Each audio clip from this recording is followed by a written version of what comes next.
সকাল থেকে অনবরত বৃষ্টি হয়েই চলেছে, তাই বাড়িতে বসে কাটিয়ে দিলেও সন্ধ্যাবেলা নিজেকে আর আটকাতে পারলাম না।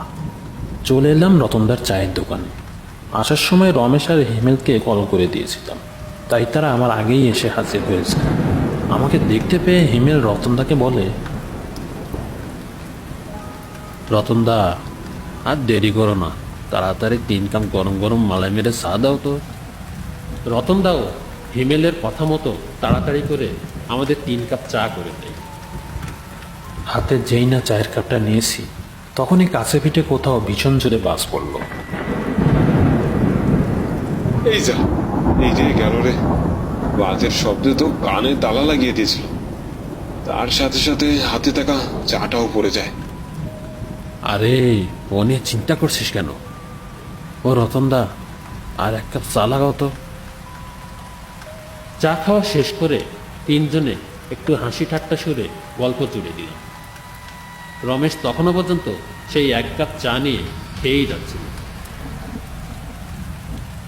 বৃদ্ধ না জানি কোথা থেকে এসে রতনদার থেকে চা না, সেই বৃদ্ধের আপাদমস্তক ঢাকা ছিল, তাই ঠিক করে মুখও দেখা যাচ্ছে না। ও রতনদা, এই বৃষ্টির মৌসুমে একটা ভূতের গল্প বলো না শুনি। বেশ জমিয়ে আড্ডাধারীর মতো বসে পড়ল রমেশ। এতক্ষণ বেটা ছেলে দাঁড়িয়ে দাঁড়িয়ে চা খাচ্ছিল, কিন্তু হঠাৎ করে উদীয়মান বৃদ্ধকে দেখে সেও একটু ভয় পেয়ে গেছিল। কি গো রতনদা, আজ তোমার ঝুড়ি থেকে গল্প বের হবে নাকি বের হবে না? রমেশের প্রথম কথাটা হয়তো রতন শুনতে পায়নি, তার জন্য তাকে আবার বলতে হবে।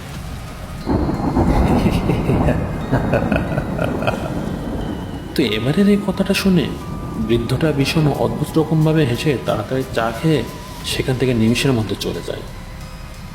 কে গো লোকটা রতনদা, চেনো নাকি? না না, আমি কি করে চিনব?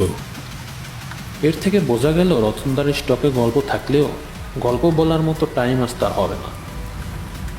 এই মুষলধারায় বৃষ্টির মধ্যে ভিজে গেছে বা ভিজেছিল বলে তো মনে হলো না।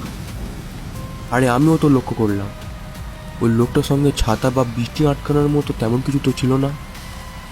সে না হয় বাদে দিলাম, কিন্তু এখন যে এই মুষলধারা বৃষ্টির মধ্যে বের হলো, তোরা কি লক্ষ্য করেছিস এই বৃষ্টি ওনাকে স্পর্শই করতে পারছে না?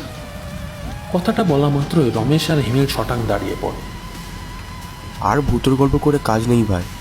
রতনদা, চললাম গো, যা সব ভূতুরে কাণ্ড ঘটছে, চল চল ভাই, আর এখানে 1 মিনিটও দাঁড়ানো যাবে না। সেই তো ঘরে ফিরে যাবে, আর ঘরে গিয়ে লেপ মুড়ি দিয়ে হয়তো শুয়ে পড়বে। তার থেকে চল আমার বাড়ি, সেখানে গিয়ে লুডো খেলা হবে। জেচুলের বাড়ি চল, কিন্তু এখানে আর 1 মুহূর্তও দাঁড়ানো যাবে না। রমেশের কথা মতো আমরা ছাতা মাথায় দিয়ে রতনদার চায়ের দোকান থেকে বেরিয়ে পড়লাম। বৃষ্টির কোনো বিরাম নেই। কিছুটা যাবার পর হঠাৎ চোখে পড়ল একটা লোক মাঝ রাস্তায় পড়ে রয়েছে।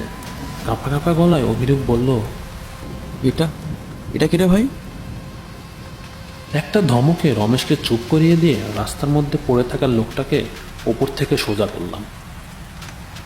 ঠিক সেই মুহূর্তে বিদ্যুতের আলো ঝলকানিতে যেটা দেখলাম, যা আমরা জীবনে কখনো কল্পনা করিনি। হুবহু একই পোশাক পরিহিত সেই বৃদ্ধটা রাস্তায় পড়ে রয়েছে। এর মধ্যে বৃদ্ধটা আবার কি করে? মনের মধ্যে শঙ্কা হতে লাগলো।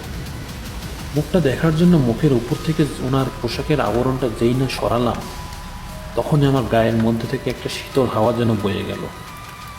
দেখলাম ওনার মাথার জায়গায় মাথাটা নেই। এটা দেখার পর আর কিছু বুঝতে বাকি ছিল না আমাদের। সঙ্গে সঙ্গে সেখান থেকে দৌড়ে পালাই।